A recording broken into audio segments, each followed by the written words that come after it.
80,000 विद्यार्थी मराठी भाषेमध्ये नापास झालेत आणि ज्यांची द्वितीय भाषा हिंदी आहे, म्हणजे जे हिंदी भाषिक आहेत आणि द्वितीय भाषा मराठी आहे, ते 13,000. म्हणजे 80,000 ज्यांना मराठी मुलं आहेत आपली, त्यांना मराठी येत नाही, नापास होत आहेत ते.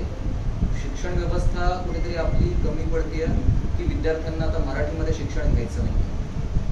त्याच्यामध्ये 2 प्रकार आहेत.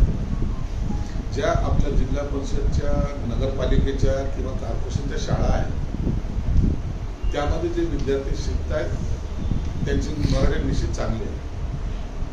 परंतु ज्या दुसऱ्या शाळा, ज्याला आपण प्रायव्हेट शाळा ज्याला म्हणतो, यांनी जे आता अतिक्रमण केलेलं आहे शाळेच्या माध्यमातून, त्या ठिकाणी बहुतेक ठिकाणी एक तर पहिली भाषा त्यांची हिंदी असेल, नंतर त्यांची भाषा इंग्लिश असते, मराठी ही थर्ड वर्ग.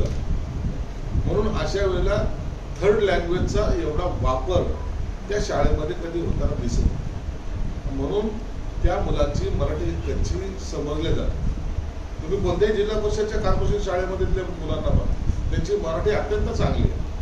म्हणून आता हे जे अतिक्रमण झालेलं आहे शाळेंचं, त्यांना आता एक त्यांच्याकडून जबाब घेण्याचा किंवा त्यांना आता दंडक लावण्याचा आता ही वेळ आलेली आहे. पहिली मराठी, नंतर इतर भाषा, अशी जेव्हा पद्धत सुरू होईल तेव्हाच या विद्यार्थ्यांची प्रगती. पण बेस्ट 5 मुळे त्या विद्यार्थ्यांना याचा फायदा होतो. मग बेस्ट 5 मध्ये जर मराठी आपण कंपल्सरीच केली तर मग प्रत्येकाला ते शिकवणं क्रमप्राप्त असेल. मग तसं मराठी ही कंपल्सरीच आहे.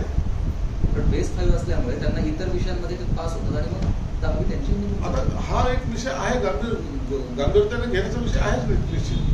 परंतु मराठी भाषा ही कंपल्सरीच आहे आणि ती पहिल्या क्रमांकावरच असली पाहिजे, ही शासनाची भूमिका आहे.